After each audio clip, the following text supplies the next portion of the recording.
Thank you so much, Amanda. And good morning, everyone. So, this morning we'll be exploring one of the most fascinating and practical dimensions of spiritual practice, the use of imagination as a gateway to transformation. We'll journey together through three great wisdom traditions: the depth psychology of Carl Jung, the Sufi mysticism of Ibn Arabi, and our own Vajrayana path, to discover how imagination is not mere fantasy, but a doorway to a profound reality. As you may know, in the Vajrayana, the Bodhisattva Manjushri is the expression and the manifestation of enlightened wisdom. He clears away the darkness of all delusion and holds in his heart the great treasure of spiritual teachings. Manjushri accompanies and empowers us in our quest for wisdom.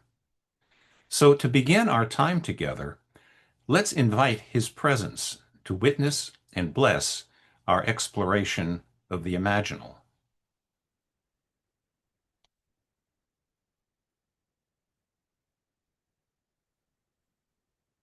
Manjushri's mantra is Om Ara Patsanadi.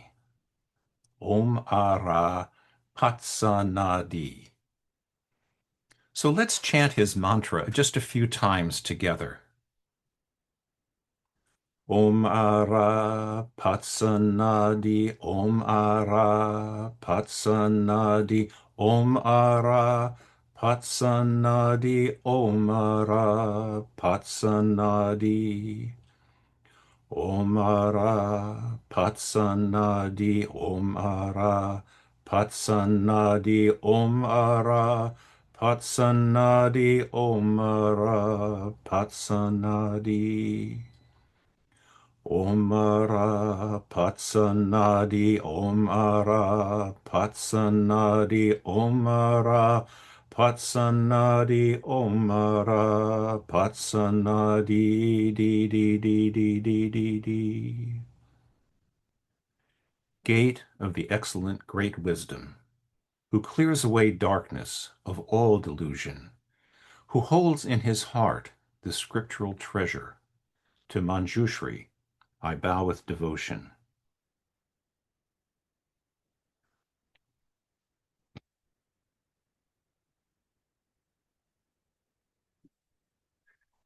So, in our time together today, I'd like to share with you some thoughts and reflections about imagination and what we'll call the imaginal in our spiritual practice. During my talk, we'll have several opportunities for some brief contemplations to taste the insights of the masters whose work we'll be exploring. There'll be plenty of time at the conclusion of my talk for any questions you might have. And I'll do my best to respond, or at least to point you to other sources for deeper exploration. And I'm placing in the Zoom chat now some of the names and terms that I'll be referring to. Let me do that right now.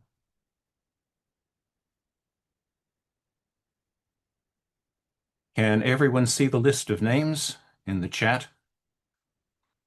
Good. So before we begin, let me be clear about something important. When we speak of imagination in spiritual practice, we're not talking about make-believe or wishful thinking. We're speaking of what the great philosopher, the Sufi philosopher, called the al-mithal, the imaginal realm, the level of reality as real as the physical world you see around you, yet invisible to ordinary perception. This is what Jung discovered in his own crisis, what Ibn Arabi navigated in his visionary experiences, and what we work with directly in Vajrayana visualization practice. Our exploration today will move through three distinct yet complementary perspectives, and we'll pause 3 times to actually taste what we're discussing through brief contemplative exercises.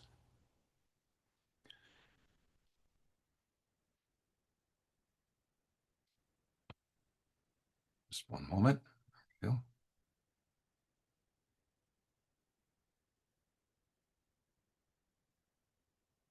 In 1913, following his devastating break with Sigmund Freud, the Swiss psychologist Carl Jung found himself in a state of profound psychological crisis. He was 38 years old, at the height of his career, and suddenly he felt himself descending into what he later described as a confrontation with the unconscious. For 3 years, from 1913 to 1916, Jung deliberately allowed himself to enter into visionary states, engaging directly with images and figures that arose spontaneously from the depths of his psyche. He met Philemon, a spirit guide, who helped him navigate these powerful, sometimes disturbing encounters. Jung later wrote in his autobiography, "My most fundamental views and ideas derived from these experiences. First, I made the observations, and only then did I hammer out my views." What Jung discovered during this period became the foundations for his concept of active imagination, a method of consciously engaging with the unconscious through images that arise naturally in the mind. Jung didn't view these images as merely subjective. He came to understand that there's an objective dimension to the psyche, what he called the collective unconscious, populated by universal patterns he termed archetypes. So let's look at three aspects of Jung's approach. First, the method of active imagination. Jung described active imagination as deliberately allowing unconscious contents to manifest as images, and then engaging them in dialogue while maintaining conscious awareness. He wrote, "Take the unconscious in one of its handiest forms, say a spontaneous fantasy, a dream, an irrational mood, an affect, or something of the kind, and operate with it. Give it your special attention. Concentrate on it, and observe its alterations objectively. Above all, don't let anything from outside that does not belong to it get into it, for the fantasy image has everything it needs." The key distinction here is between passive fantasy, where the ego controls the content, and active imagination, where we observe what arises autonomously. This requires what Jung called a self-reflective, conscious point of view. We participate, but we don't manipulate. Second, the recognition of archetypes as universal patterns.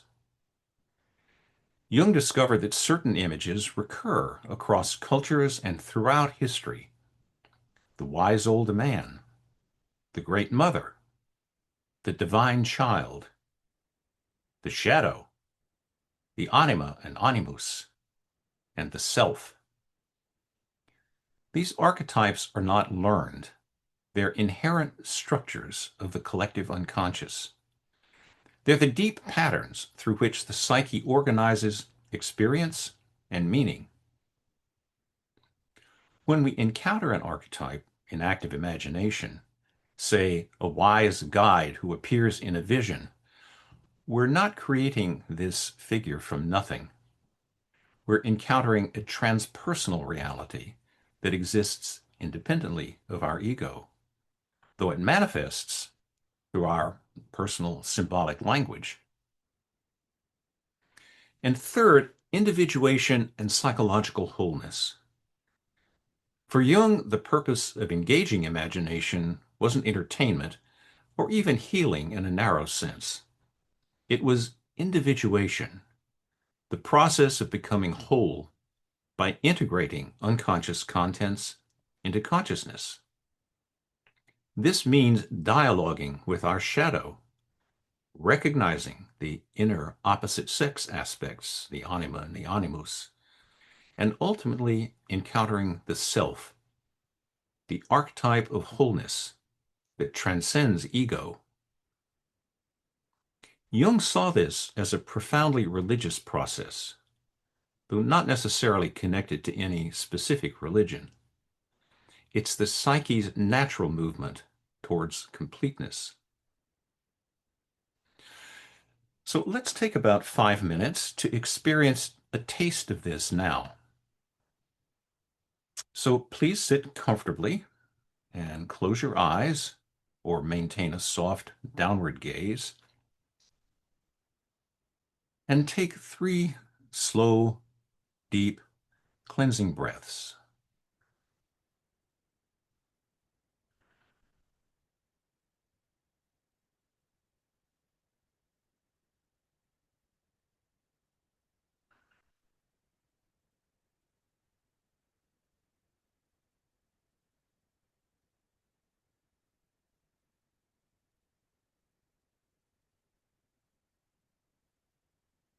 Simply allow yourself to settle.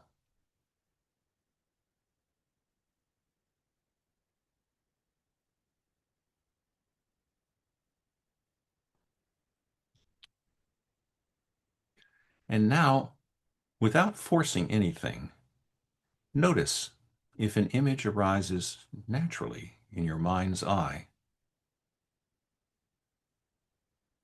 Perhaps a figure, a landscape, or a symbol.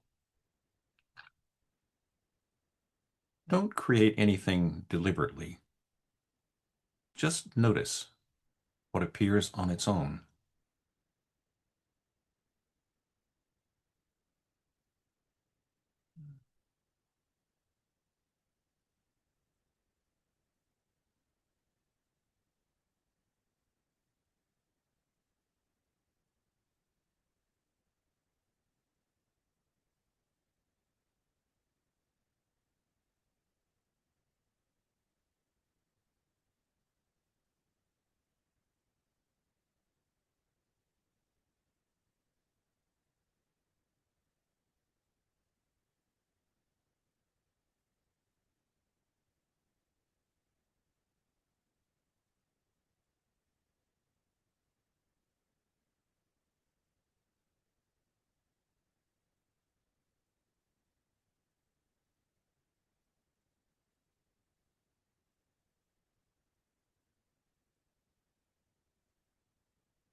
If a figure or image has appeared, simply observe it.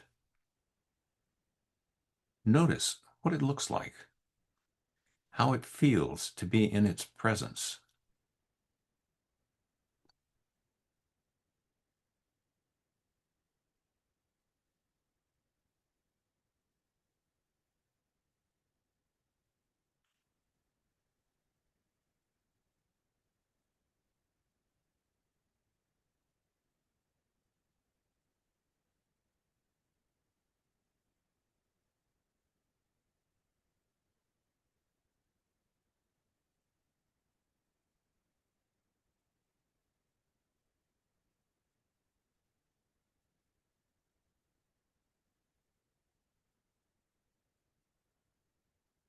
If you wish, you might silently ask, "What do you have to show me?" And then simply listen. Observe what response arises.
And now gently bring your awareness back to your room, to your breath, to your body.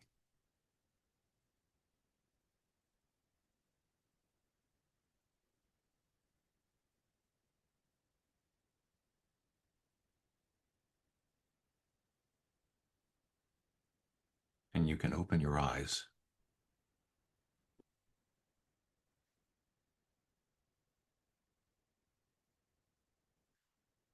What you just experienced, even if nothing dramatic happened, is the beginning of active imagination. The key is allowing something to arise that you didn't consciously create, and then engaging with it respectfully, as you would with another person.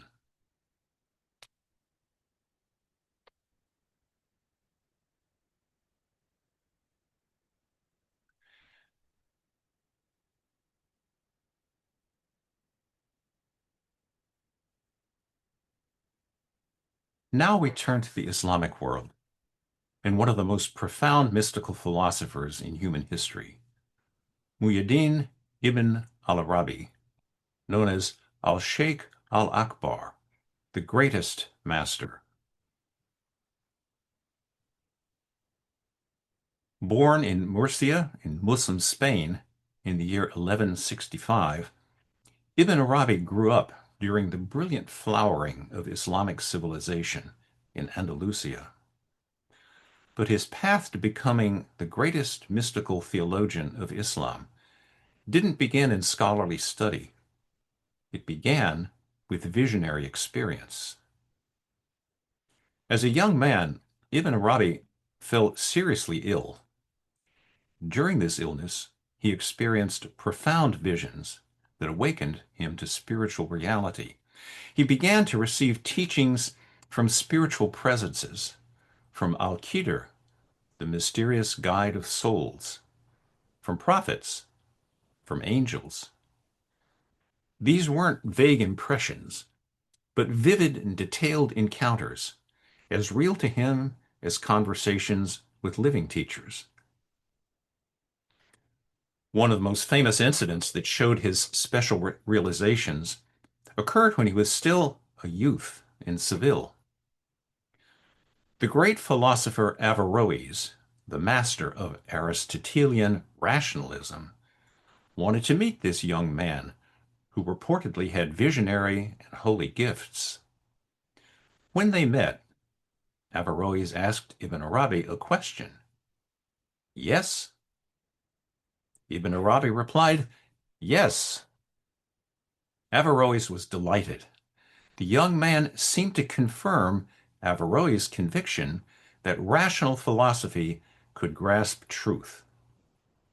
But then Ibn Arabi said, no. Averroes was taken aback. And then the young Ibn Arabi said, yes and no. Between the yes and the no, spirits take flight from matter and heads from their bodies.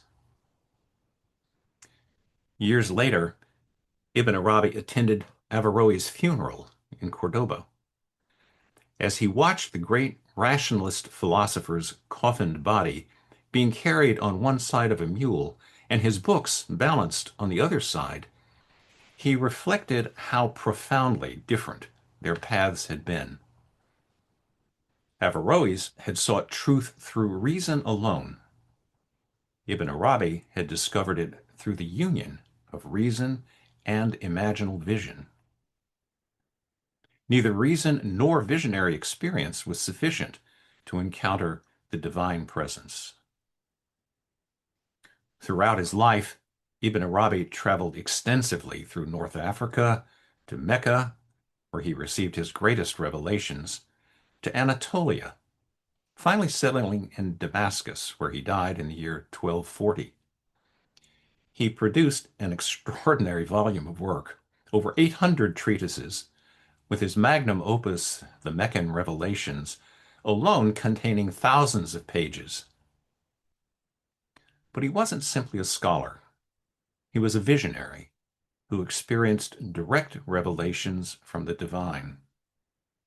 his teaching emerged from what he experienced in visionary states, encounters with prophets, angels, and divine messengers in what he called the alam al-mithal, the world of images, the imaginal realm. He insisted that true knowledge comes not from reason alone, not from transmitted learning alone, but from direct unveiling, the opening of the heart's eye to perceive spiritual realities. This is perhaps Ibn Arabi's most important contribution. The alam al-mithal is not the imaginary world of fantasy. Rather, it's the imaginal realm, a level of reality that stands between purely spiritual and the physical world. Imagination designates the intermediary realm between the spiritual and corporeal worlds. This realm is as objectively real as the physical world, but it operates according to different laws. It's where spiritual realities take on form, where meanings become visible, where the formless takes shape without becoming physical. It's the treasury where prophets receive visions, where saints encounter divine messengers, where the creative power of God manifests as image. Ibn Arabi writes in the Meccan Revelations, "The entire cosmos is imagination, and nothing exists except through imagination." This is not saying that reality is illusion, quite the opposite. It's saying that all manifestation occurs through the creative power of imagination, which is the divine breath itself. For Ibn Arabi, the organ of imaginal perception is the heart, not the physical heart, but the subtle spiritual center of consciousness. The heart has two eyes, he teaches, the eye of reason, which perceives difference and distinction, and the eye of imagination, which perceives unity and connection. Reason alone leads to a one-sided understanding of God as utterly transcendent beyond all similarity to creation. But imagination balanced with reason allows us to see God's immanence, his self-disclosure in all forms. Ibn Arabi's genius was holding both poles simultaneously. God is utterly unlike anything, and God manifests in everything. This creative imagination isn't human fantasy projecting onto God. Rather, it's God's own creative power working through the purified human heart to reveal divine realities. The heart becomes a mirror in which divine forms appear. Ibn Arabi teaches that all existence is theophany, God's self-disclosure. God, who is ultimately hidden in his essence, manifests through his names and attributes in the forms of creation. Every created thing, including people, every created thing is a locus where divine qualities shine forth. The Arabic word tajalli, theophany, or divine self-disclosure, is the organizing principle of Ibn Arabi's entire contemplative vision. Tajalli means something very precise, the hidden becoming manifest, not by descending into matter from outside, but by revealing itself through and within the forms of experience itself. All phenomena or ultimately divine imagination.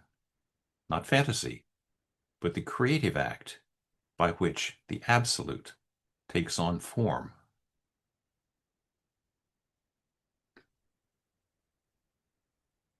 The mystic who has refined the heart's capacity for imaginal perception sees the entire universe as God's manifestation. Every form reveals divine meaning. This isn't pantheism, where everything is God, but what scholars call panentheism. Everything is God's self-revelation, while God remains infinitely beyond all forms. The universe itself is, in this sense, the divine imagination. And when the practitioner's imagination is purified and aligned with its source, it participates in that same creative act. The theophanic form arises because the practitioner's eternal individuality, the unique divine name by which they, meaning you and I, are constituted, corresponds to a particular mode of divine self-disclosure. Practice is the cultivation of the capacity to recognize one's own deepest, truest form. For the Sufi practitioner, then, imagination becomes a mode of worship.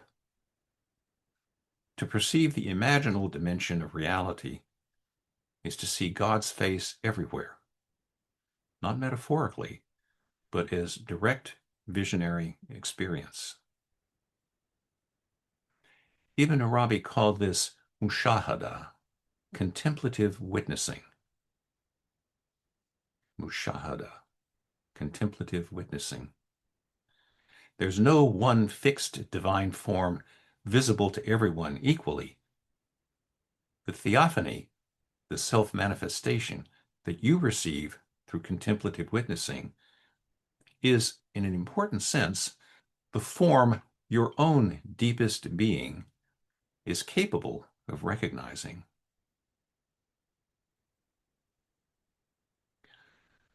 So let's taste this teaching directly for about 5 minutes.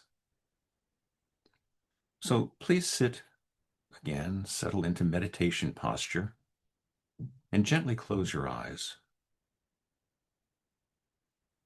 Or lower your gaze softly.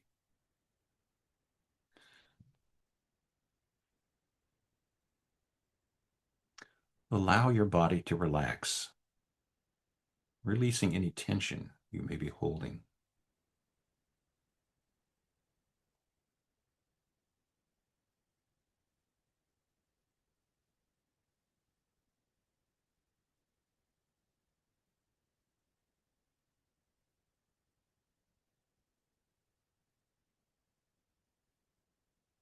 Allow your thinking mind to relax and open to an awareness of what is unfolding for you.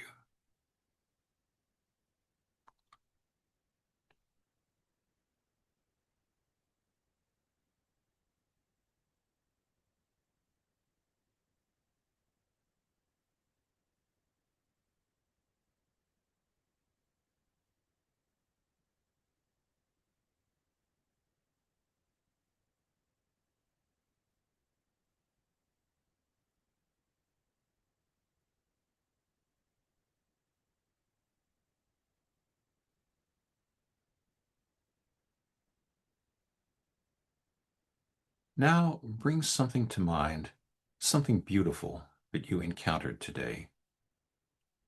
Perhaps a flower, a face, the sky, or simply the breath moving in your body. Whatever arises naturally.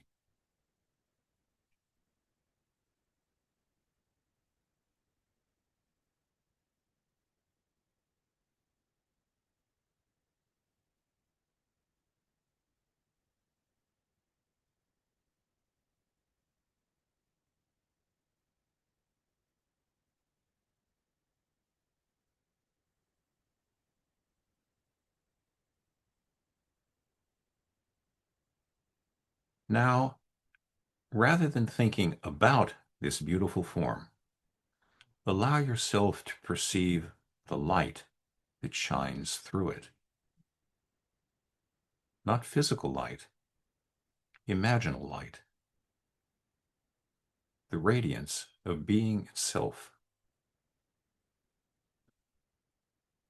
The divine quality manifesting as this particular form.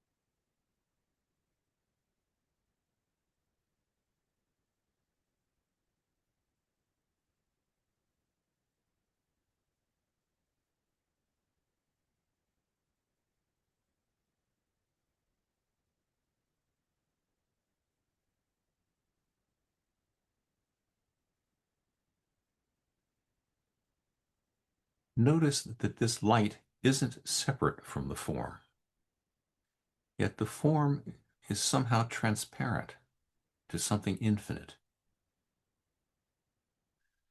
Rest in this perception of luminous presence.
Gently return your awareness to your room and open your eyes when you're ready.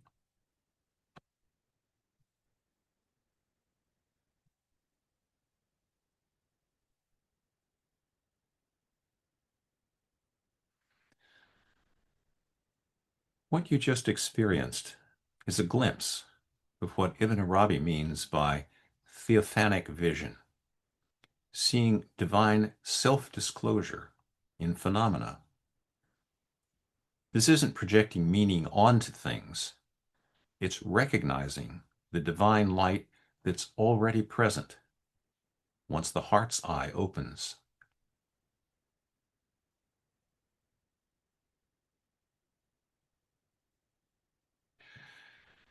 And now we come to our own tradition's understanding of imagination and reality. To illuminate this path, let me introduce you to one of its most remarkable exemplars.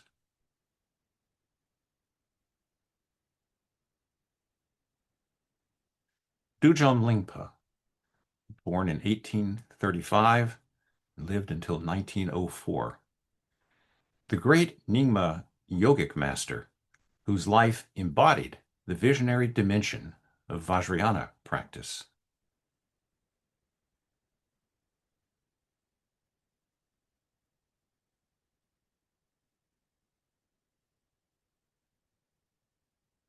Dujam Lingpa's story is extraordinary. Unlike many tulkus or recognized reincarnations who receive formal monastic training, Dujam Lingpa was never recognized as a reincarnation. He grew up in the remote Sur Valley of eastern Tibet, in the Golok region, in conditions of material poverty. He received little formal education.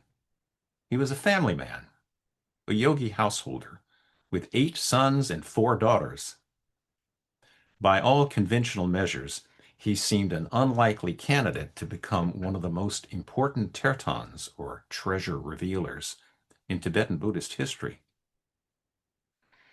From early childhood, Dujam Lingpa experienced profound visionary encounters. Deities, dakinis, and dharma protectors appeared to him as naturally as other children's playmates. These weren't vague feelings or imaginings. They were vivid, detailed encounters with beings of light who taught him, guided him, and transmitted teachings to him. At age 25 in 1860, Dujam Lingpa discovered his Kajang, his prophetic guide, revealed from among the rocks in the Mar Valley. This terma text contained precise instructions about when and how he should reveal his major cycle of teachings, the Dujam Tersar, which had been hidden centuries earlier by Padmasambhava and Yeshe Tsogyal. In his famous text Nangjang, or Refining Apparent Phenomena, which is also known as Buddhahood without meditation, he describes receiving teachings from 14 awakened beings, including Avalokiteshvara and the great Dzogchen master Longchenpa. These encounters weren't dreams in the ordinary sense. They were direct transmissions of wisdom mind. At first, as he recounts in Buddhahood without meditation, he kept reifying his visions. That is, he believed they actually existed outside his own mind. But his dakini, his spiritual guide, kept correcting him. The pure visions are self-manifest. They're manifestations of the luminosity of pure awareness, Rigpa. With the help of his guides, he came to understand these visions as experiences in the sambhogakaya realm, the dimension as objectively real as the physical world, but operating according to the laws of luminous appearance rather than solid matter. Like dream appearances, they arise from the nature of mind itself, vivid yet empty, appearing yet ungraspable. One of his most famous visions was his journey to Zangdok Palri, Guru Rinpoche's Pure Land. Guided by a blue dakini, he flew like an eagle across lands and oceans to a mountain that was blue at the base, white in the middle, and red on top.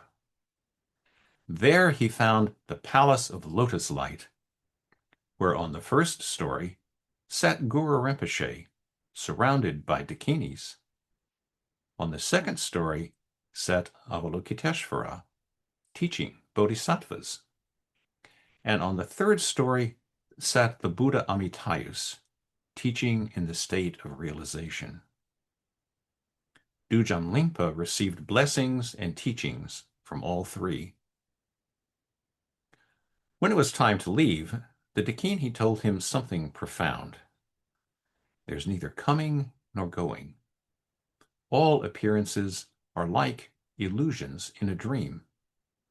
All are reflections of your own projections. If you focus your mind on the ultimate sphere, you'll wake up in the state of the ultimate sphere. This is the key to understanding Dujam Lingpa's approach. The visionary realm isn't separate from mind, but mind isn't merely personal or subjective.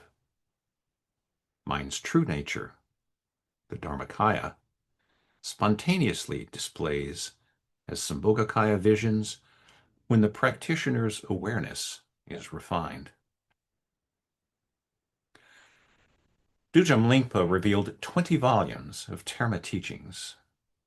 His immediate reincarnation, Dujam Rinpoche, 1904 to 1987, continued his lineage and spread it widely, including to the West.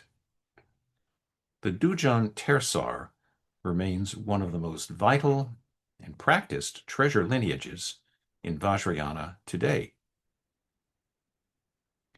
Anam Tubten, with whom some of you may have studied, is a devoted student of Dujam Lingpa. Now, with this understanding of how one great master lived the visionary path, let's explore the three kaya framework itself. In Vajrayana Buddhism, we work with the teaching of the three kayas, or three bodies, of Buddhahood: the Dharmakaya, the Sambhogakaya, the Nirmanakaya. And let me explain each of these briefly, as not everyone may be familiar with this framework. Dharmakaya is the truth body, the absolute dimension of awakened mind. It's formless, beyond all concepts, characteristics, limitations. In Dzogchen terms, it's the empty, boundless nature of mind itself that is clear, knowing, and luminous. The texts say it is nothing whatever, but everything arises from it. Nirmanakaya is the emanation body, the physical manifestation in time and space.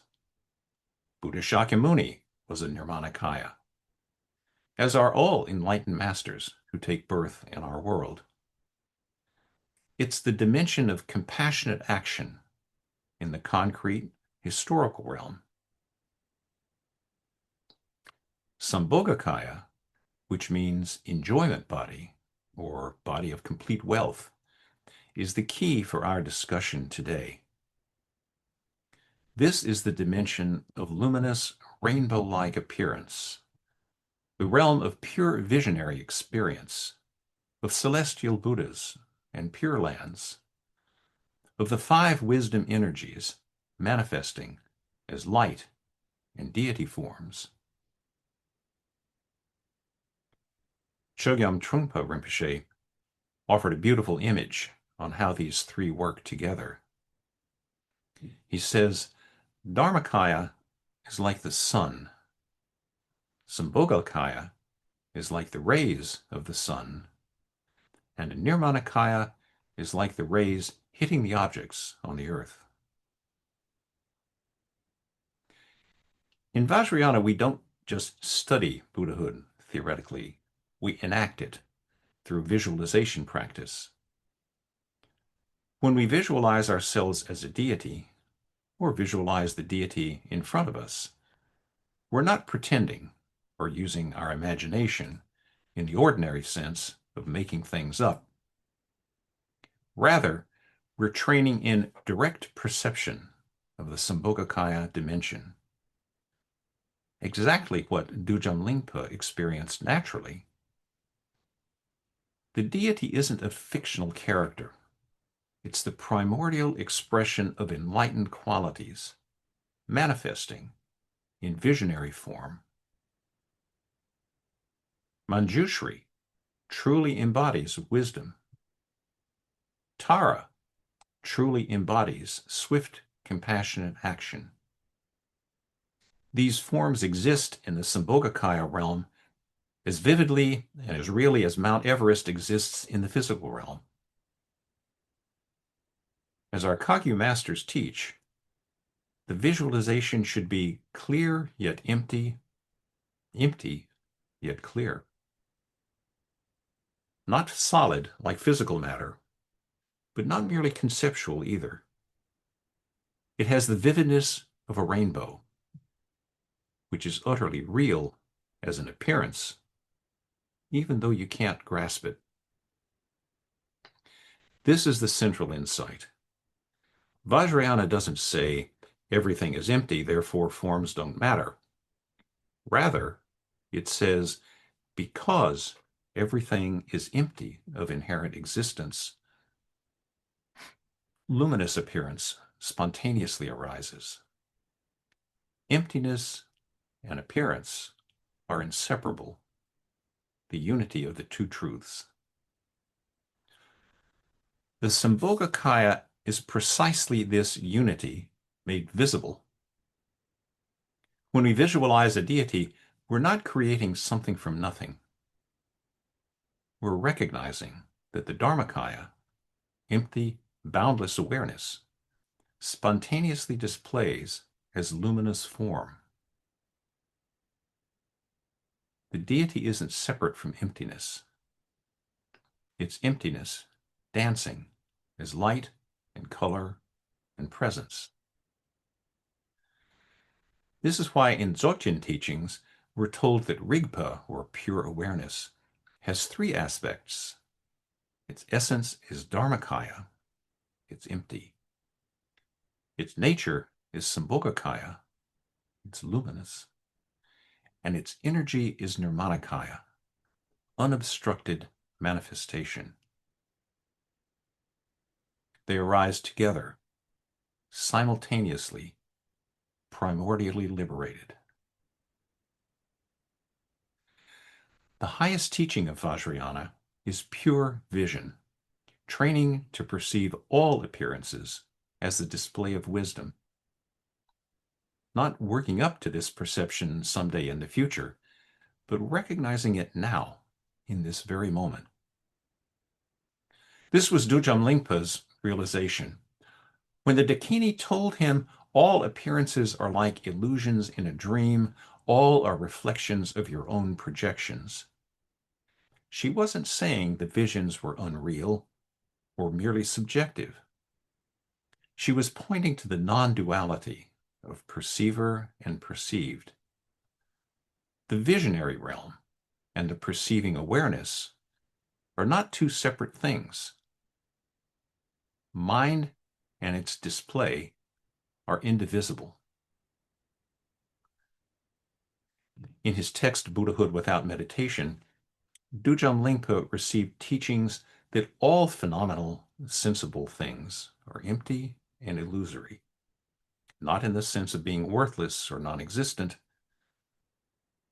but in the sense of lacking inherent, independent existence. Yet precisely because they're empty, they appear with brilliant clarity. This is the profound point. Emptiness and luminous appearance are inseparable. So now let's touch this practice directly. We'll do a very simple visualization of green Tara. This doesn't require empowerment. We're simply opening up to her presence, which is naturally available to all beings.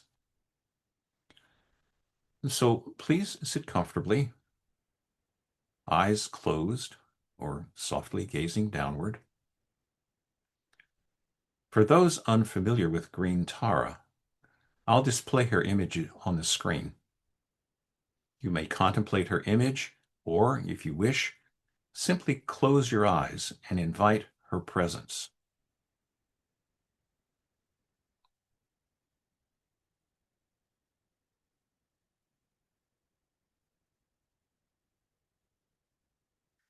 Allow your mind to settle into openness, spaciousness.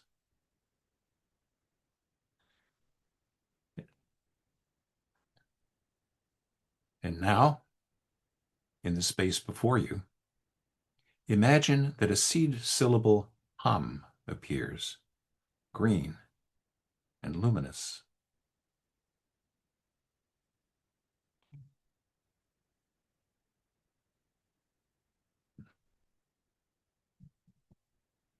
From this seed syllable, green Tara spontaneously manifests, not built up part by part, but appearing complete and instantaneous, like a reflection in a mirror.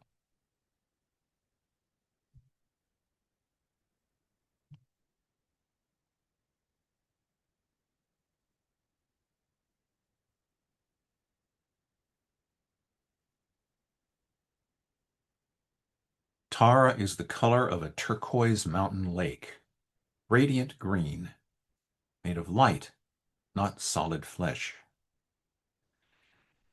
She sits on a lotus and moon cushion, her right leg extended, ready to leap to the aid of beings. Her right hand is in the mudra of supreme generosity. Her left hand holds an utpala flower near her heart.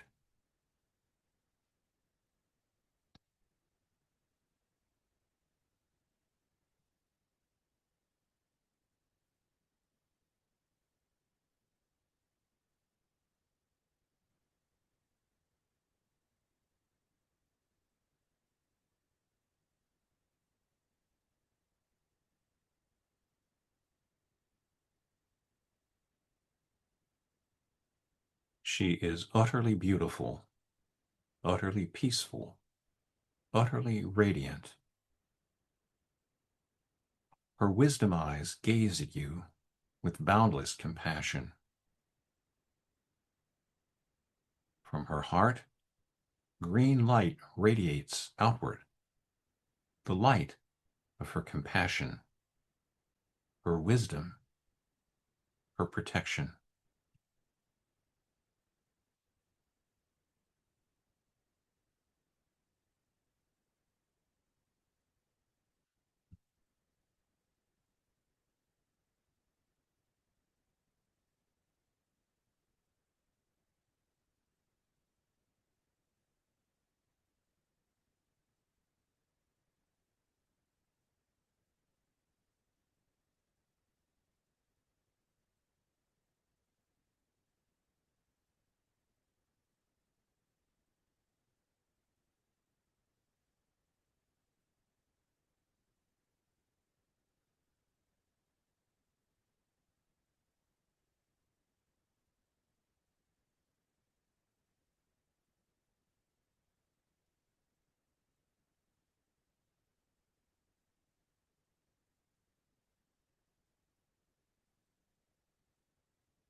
This light flows towards you now, entering through the crown of your head,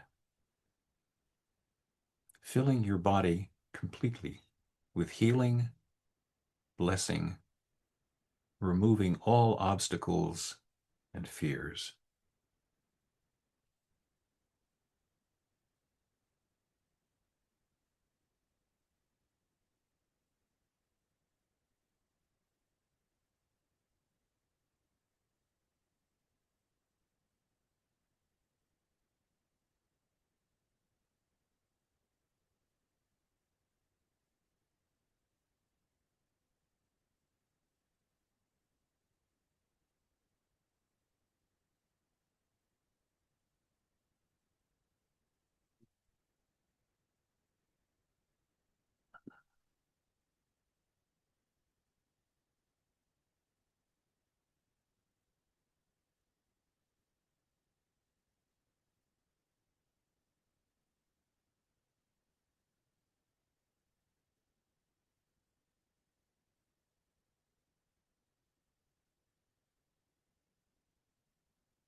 And now Tara dissolves into light, and that light dissolves into you.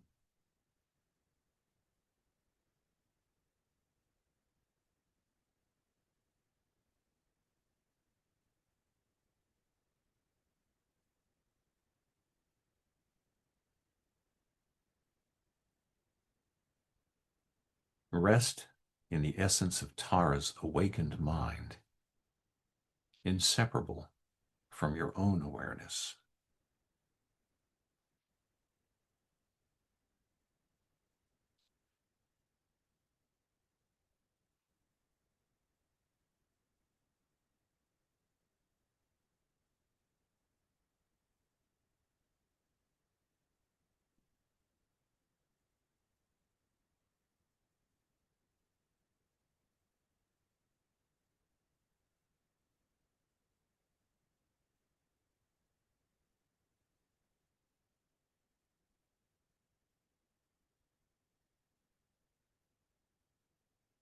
And now gently open your eyes.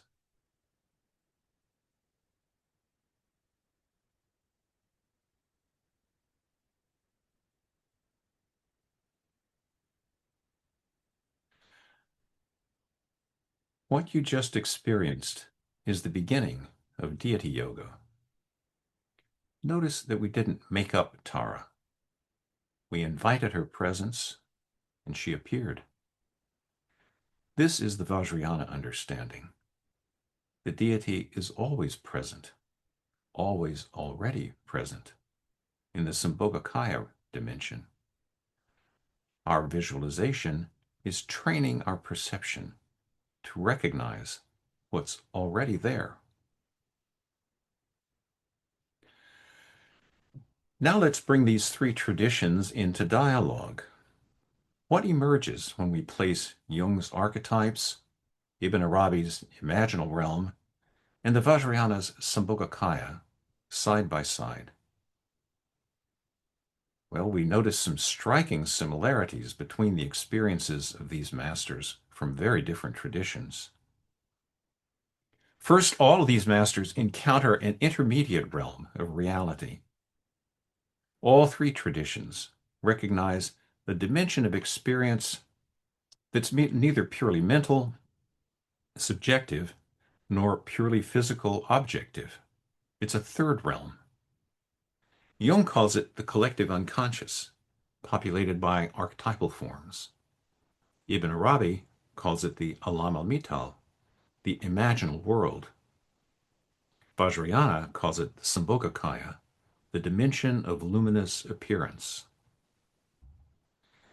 This realm is ontologically real. It exists independently of whether any particular person perceives it. When Jung encountered the figure he called Philemon in active imagination, he wasn't creating Philemon through fantasy. Philemon had his own autonomy, his own wisdom, his own agenda. In the same way, when Ibn Arabi met prophets and received teachings from his spiritual guide al-Khidr, these weren't productions of his personal psyche. The imaginal realm has its own reality, its own inhabitants, its own laws, though it's more fluid and responsive than physical matter. And when Dujam Lingpa traveled to Zangdak Palri and received teachings from Guru Rinpoche, he wasn't hallucinating. He was perceiving a dimension that's always present, but invisible to ordinary consciousness. The Sambhogakaya realm, where enlightened beings actually dwell and teach. Second, the imaginal forms are autonomous but responsive. In all three traditions, these images or forms have a certain independence. They're not under ego control, yet they respond to sincere engagement. Jung emphasized that in active imagination, figures will say surprising things, disagree with the ego, teach us what we didn't know. Philemon taught Jung ideas that were beyond his conscious understanding. Ibn Arabi received teachings from prophets and angels in visions that corrected and expanded his understanding. Recall that his encounter with Averroes, the great philosopher, showed that rational philosophy alone couldn't access these truths. Only the opening of the imaginal eye could. Dujam Lingpa received actual instructions from Dakinis and Yidams. He discovered Terma teachings through visionary guidance, and who has shown practices by enlightened beings appearing in sambhogakaya form. These weren't products of his will, but were genuine revelations. So this is not hallucination or wish fulfillment. It's genuine encounter with wisdom that transcends personal ego. And the third point, imagination is a spiritual reality. For all three traditions, imagination is not inferior to reason. It's a higher mode of knowing. Jung saw imagination as the function that unites consciousness and unconscious, creating new possibilities beyond what reason alone can conceive. Ibn Arabi taught that imagination is necessary to perceive divine self-disclosure. Reason alone leads to one-sided knowledge. Vajrayana understands visualization as training in recognition of mind's true nature. The deity's form is inseparable from emptiness. Visualizing it reveals the union of appearance and void. Yet there are also important differences that we should not gloss over. First, the theological context. For Jung, archetypes emerge from the collective unconscious, but don't necessarily point to a transcendent deity, although Jung himself struggled a lot with this question. For Ibn Arabi, everything is grounded in wadat al-wujud, the unity of being. All imaginal forms are God's self-disclosure. For Vajrayana, the sambhogakaya arises from the inseparable union of emptiness and luminosity. It's not created by a creator God, but is the natural radiance of mind's true nature. And finally, the purpose of practice for our three masters is different. Jung's goal was psychological wholeness, individuation. Ibn Arabi's goal was union with the divine, becoming the perfect human, the expression of all of God's names and attributes. Vajrayana's goal is complete Buddhahood, recognizing our own nature as primordially enlightened. Our deepest nature is always already awakened. And finally, our three masters have different understandings of the nature of the absolute, the deepest reality. This is perhaps most significant. While Jung and Ibn Arabi both recognize a formless absolute, the self or the divine essence, Vajrayana adds a unique dimension. The teaching that all forms, including sambhogakaya forms, are empty of inherent existence. The deity is luminous appearance and utterly void. This isn't a paradox to be resolved, it's the very heart of the teaching. Yet, despite these differences, all three traditions converge on something crucial. What remains central is the transformative power of creative imagination. When we engage imaginal reality with sincerity, devotion, and discipline, we're transformed. Jung found psychological healing and wisdom through dialogue with Philemon and other figures. His personal crisis became the gateway to his life's work and to psychological wholeness. Ibn Arabi received divine knowledge through visionary encounter. His opening to the imaginal realm, catalyzed by his youthful illness and nurtured through spiritual practice, allowed him to become a conduit for divine wisdom, uniting the rational and the visionary. Dujam Lingpa started from poverty and lacked formal education, and yet became a vessel for the revelation of treasure teachings that have benefited countless practitioners. His lineage continues today, vital and effective, because he genuinely accessed the sambhogakaya dimensions and brought its treasures into our world. The key is this: we're not just imagining, we're opening ourselves up to a real dimension of existence. As we train, our ordinary dualistic perception begins to loosen. We start to recognize that the boundary between inner and outer, between self and other, between fantasy and reality, is far more fluid than we thought. This is the profound gift these three traditions offer us. Imagination is not escape from reality. It's a doorway into deeper, richer, more luminous reality than ordinary perception can access. So, how might this enrich your own contemplative life?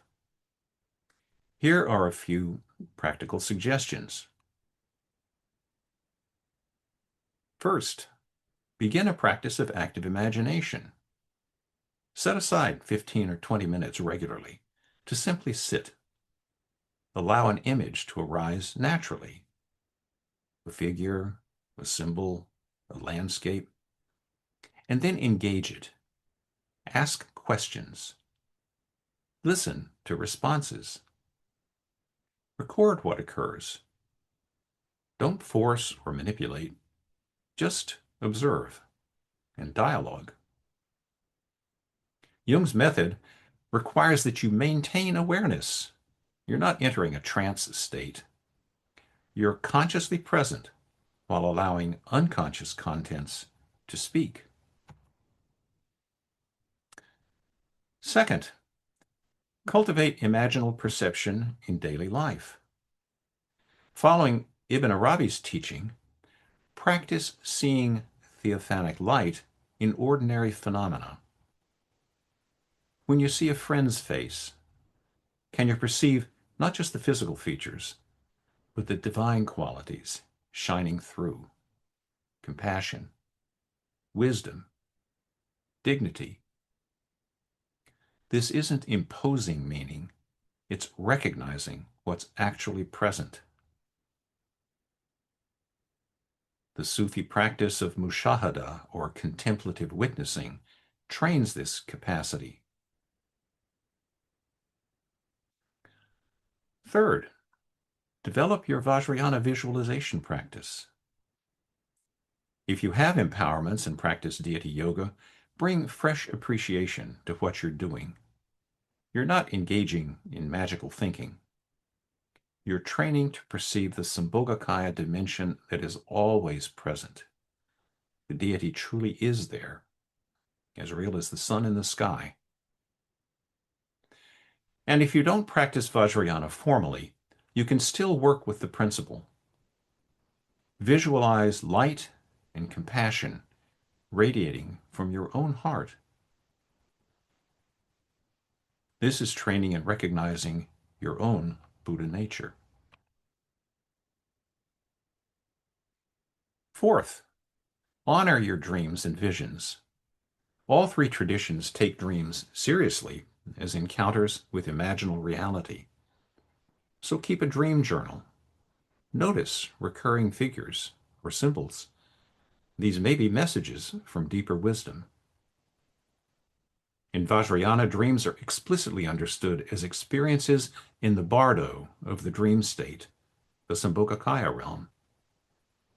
We can practice recognizing the dream as dream while remaining in it, training for recognition of bardo experiences after death. And fifth, find a teacher or community. None of these practices should be done recklessly. Jung warned that active imagination is not entirely without danger. Ibn Arabi emphasized that one needs a spiritual guide to navigate the imaginal realm safely. And Vajrayana, of course, is traditionally taught only within the proper guru-disciple relationship. So find companions on the path. Share your experiences. Receive guidance. The imaginal realm, while beneficial, can also be destabilizing if we're unprepared. So what I hope you're hearing is an invitation to recognize that your imagination, when refined and disciplined, is a genuine organ of spiritual perception. You don't have to choose between these three approaches. Perhaps Jung's method speaks to you most clearly. Perhaps Ibn Arabi's vision of divine self-disclosure resonates. Perhaps the Vajrayana path is where you'll go deepest. All three are valid. All three point to the same profound mystery. Mind and reality are not separate. Consciousness and cosmos arise together. And imagination is the bridge that reveals their unity. Dujam Rinpoche, a modern master of Vajrayana, taught that in this degenerate age, the swift path of Vajrayana is needed. Why? Because we don't have to build enlightenment from scratch. It's already present. We just need to recognize it. Visualization practice is training in that recognition. Similarly, Jung discovered that we don't have to fight the unconscious into submission. We dialogue with it, integrate it, and thereby become whole. And Ibn Arabi taught that God is not distant in a far-off heaven. God discloses himself in every phenomenon if we have eyes to see. So today, as you live your life, I invite you to look more deeply. When you see a beautiful form, flower, the face, can you sense the luminous dimension? When you sit in meditation and an image arises, can you honor it as a possible messenger? When you visualize the deity, can you trust that you're encountering genuine wisdom? This is the path of imagination rightly understood. Not escape from reality, but penetration into reality's deepest dimension. May we all recognize the sambhogakaya nature of experience. May wisdom and compassion dawn in all of our hearts.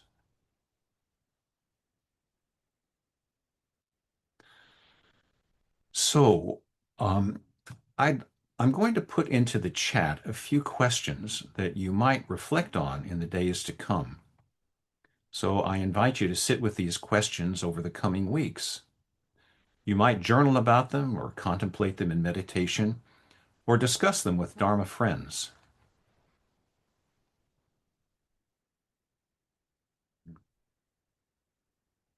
Give me a moment and I will put them in the chat.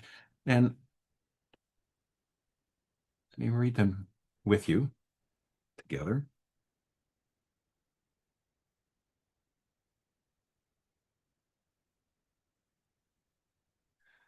So question 1, In what ways have I dismissed my own imaginative experiences as merely subjective?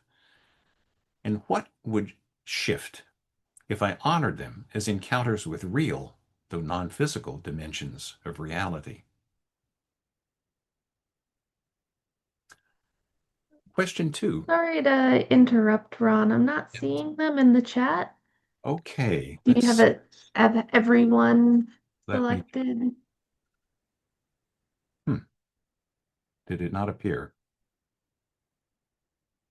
Well, okay. It's interesting. It appears here, but I guess it didn't transmit. Sometimes the chat doesn't like it when it's too lengthy. So let me try again. Did that still didn't appear, right? Not there. All right, let me try this.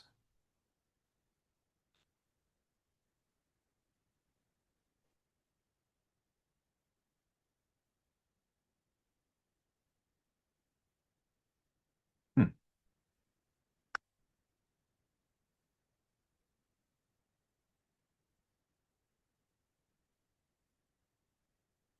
Did that show? Well, it's interesting.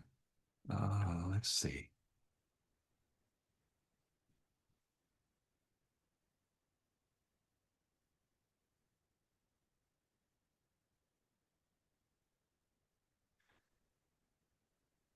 Okay, Amanda, I'm going to send it to you and maybe you'll have better luck. Okay? Let's see if this Sounds works. good. Okay. Whoops. No, that didn't work. Let's try one more time.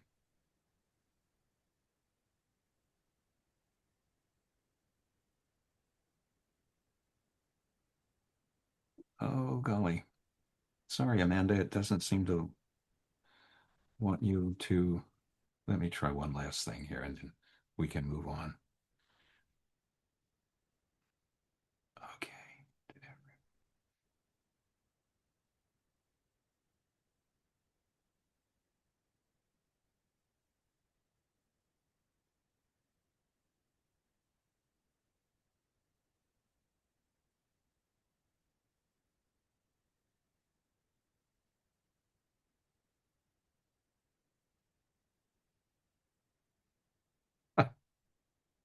Well, I'm at a loss. I'm sorry. This is not being very cooperative, I'm afraid. Try one last thing. The Let meeting me chat. change one of the um, chat settings. Since Mhm. your first one worked, this shouldn't really do anything, but maybe it will. Yes, I know. All right, let's see.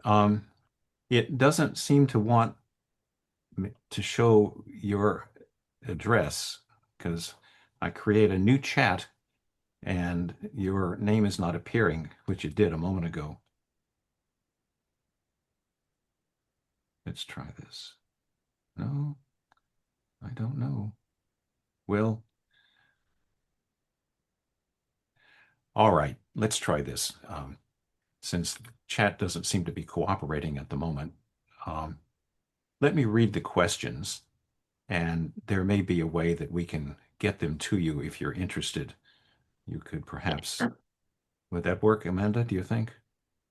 Yeah, I'm just gonna try sending you a direct message through the chat. Like, does that show up for you? No, it doesn't, and I am quite baffled. Never seen this happen. There we go. It says, can you reply to this? Yes, let me see if I can reply to this. Okay, so here are the questions.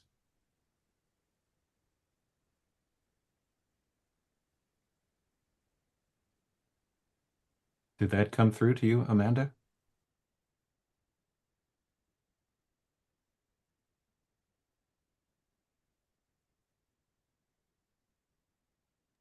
No, it's so strange, and I have the chat enabled for everyone now, so it should be working. Um, if you want to email me the There we go. questions after, we can share it out for the folks Did who are that did here. that come through there, Amanda? Oh, yes, it did. Here's a All right, second. Okay. So apparently what happened, at least at one point, is the chat choked because there were too many characters. So I've sent you two separate messages, and maybe you can pass them on to everyone.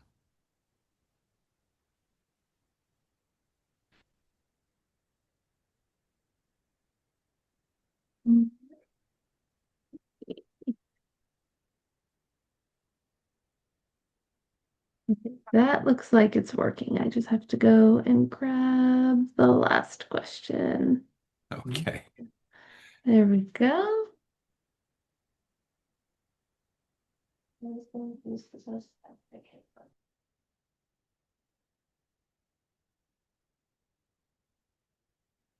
Okay. So let me just walk us through quickly for this because we want to leave time for some questions here. So the first question, as I mentioned, is what ways have I dismissed my own imaginative experiences as merely subjective? And what would shift if I honored them as encounters with real, though non-physical dimensions of reality? The second question, and let me just check. Can people now see the questions in the chat? Yes, good.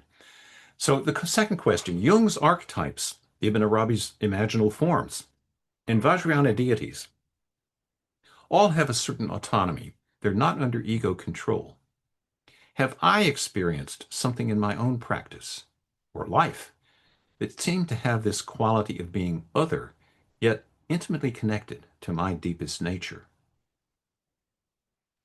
Third question, the teaching of empty yet luminous holds that appearances don't need to be solid to be real. How does this understanding challenge or expand my previous concepts of reality? Question 4. All three traditions emphasize that engaging imaginal reality with discipline and devotion leads to transformation. What practices am I willing to commit to in order to develop my own capacity for imaginal perception? And question 5. Ibn Arabi taught that the heart has two eyes, reason and imagination, and both are necessary. How might I cultivate a better balance between these two ways of knowing in my own spiritual life?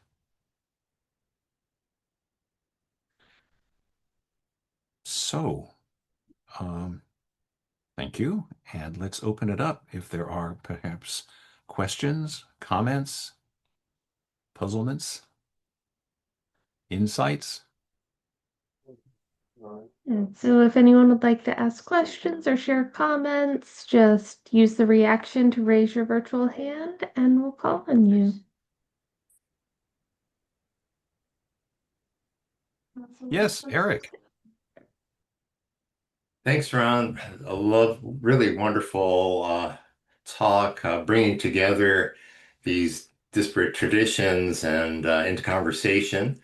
Um, I think it's a great topic overall, and I think your questions are really ones to really engage with. Um, One thing I wanted to uh, speak a little bit about, though, is for the appearances and luminous kind of tend to, at least in English, point largely to visual experience, and I know that's often used in a lot of the teachings, so it's not anything certainly unique to the way that you described it. But I sometimes prefer for myself to use words like arisings or manifestations, because that kind of encourages me to be open to other types of experiences beyond visual. Um, and tapping into other senses, but also things that may be beyond kind of what we would normally consider as senses. So when I'm doing deity yoga practice, for example, with mantra, There's the sound, there's the vibratory quality, there's other energetic aspects um, that I find really helpful. I know that, for many people, including myself, vision is a large part of that sensory homunculus. Our eyes are a huge part of what we experience sensorily, um, but I think there are so many other ways to kind of engage with these types of energies. Oh, thank you, Eric. That's really an important, I think, and valuable insight. And I couldn't agree more that I think we often do overemphasize the the perceptual visual nature of these experiences of the imaginal. In fact, what I increasingly encourage folks to do, including myself, is rather than get too involved with detailed visual experiences, to simply rest in the presence, the felt presence of the whatever vocabulary we want to use of the sambhogakaya realm, of the divine essence, presence, whatever it might be, to sense the presence of God or the deity. Now, sometimes it can also be helpful just to sit um, with the experience of divine light or Buddha light, of feeling, if you will, a colored light arising in your heart, not worrying about the details of any particular kind of visualization. In fact, it's, I think, important to note that this notion of kind of creating a detailed visual image actually really reinforces the distinction between self and other, which at least in well, actually, in both, I think the Sufi and the Vajrayana understanding is a pitfall, because so much of our lives we go around making the distinction between me and the world, between I, me, and mine, and everything else. And our practice, ideally, should train us into breaking out of that self-other distinction.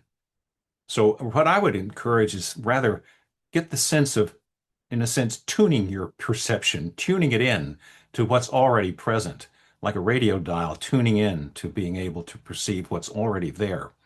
For Ibn Arabi, it's the unity of being. For Dujun Lingpa, it's the nature of mind. So being able just to rest in the felt presence, I think, is, in a sense, the essence of the teaching.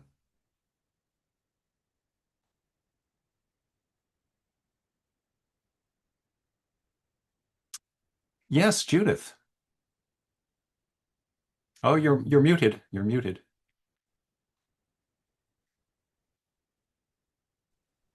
Thank you. Ron, this was so rich. I feel like I have all these jewels at my feet.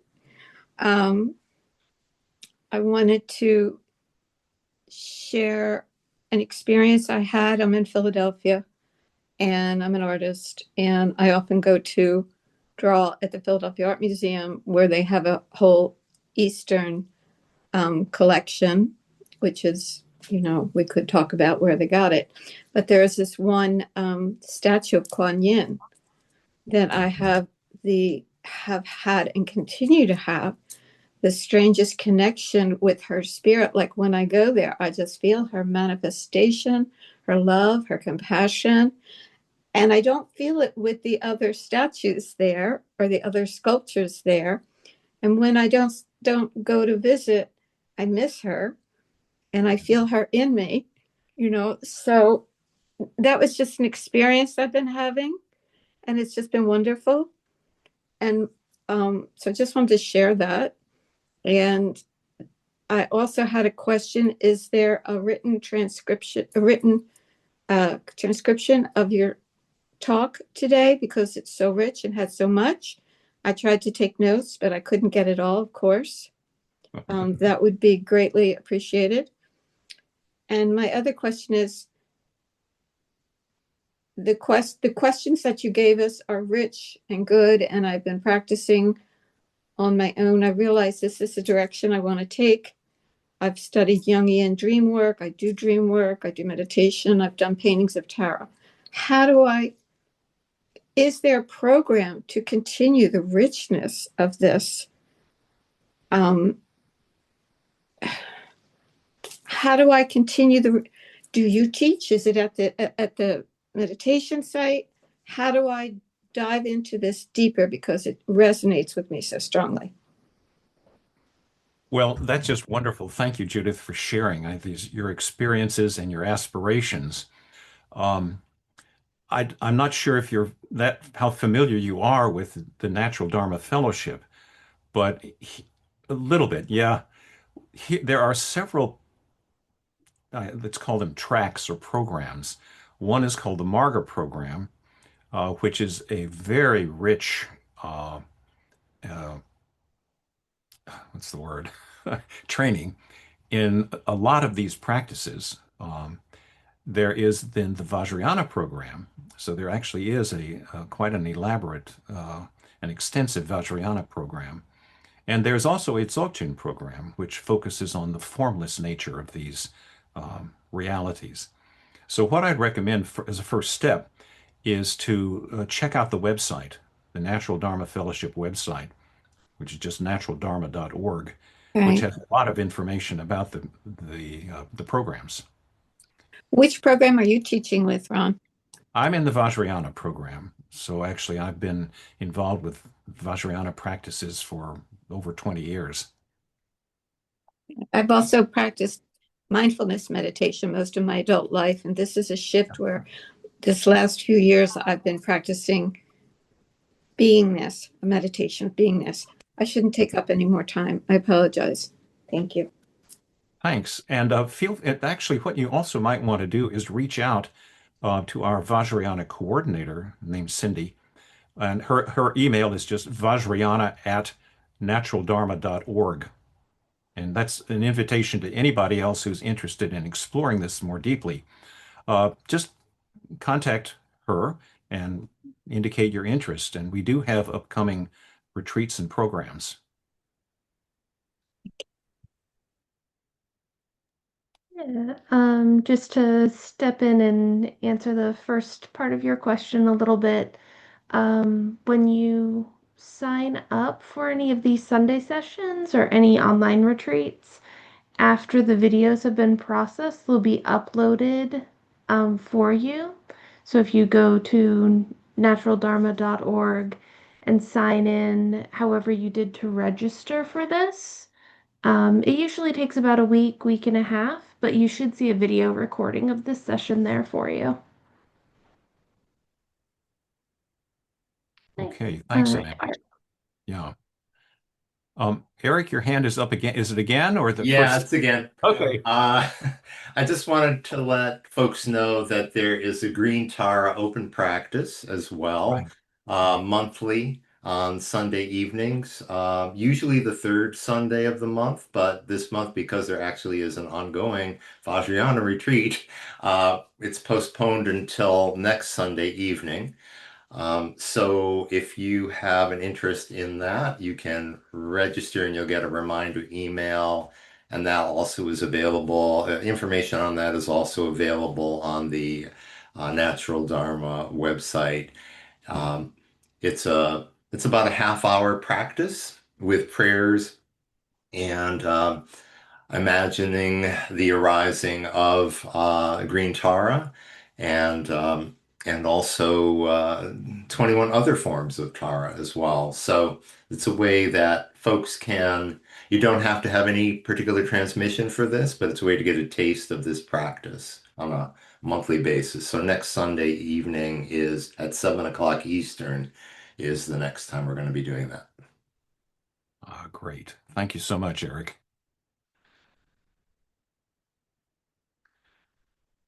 Other comments, questions, puzzlements?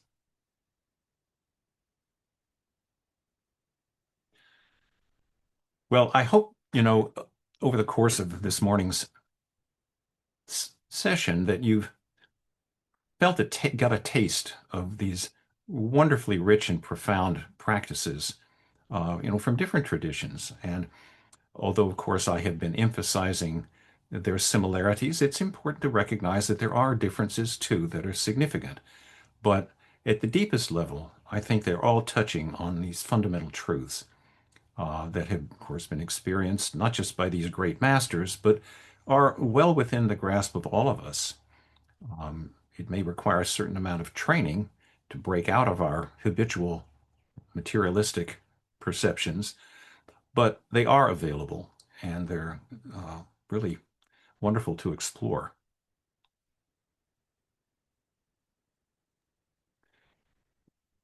Okay, any other comments or questions? Okay, well, thank you so much for being together, and let's dedicate the merit of our time together today.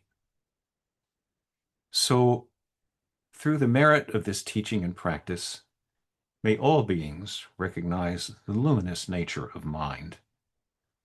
May all forms be seen as displays of wisdom. May confusion dissolve into the expanse of primordial purity.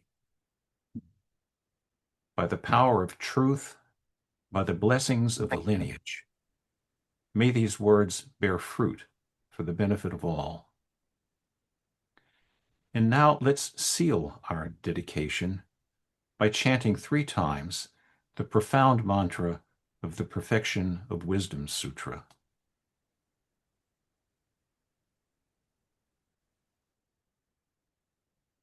Om Gate Gate Paragate Parasamgate Bodhisattva. Om Gate Gate Paragate Parasamgate Bodhisattva. Om Gate Gate Paragate Parasamgate Bodhisattva.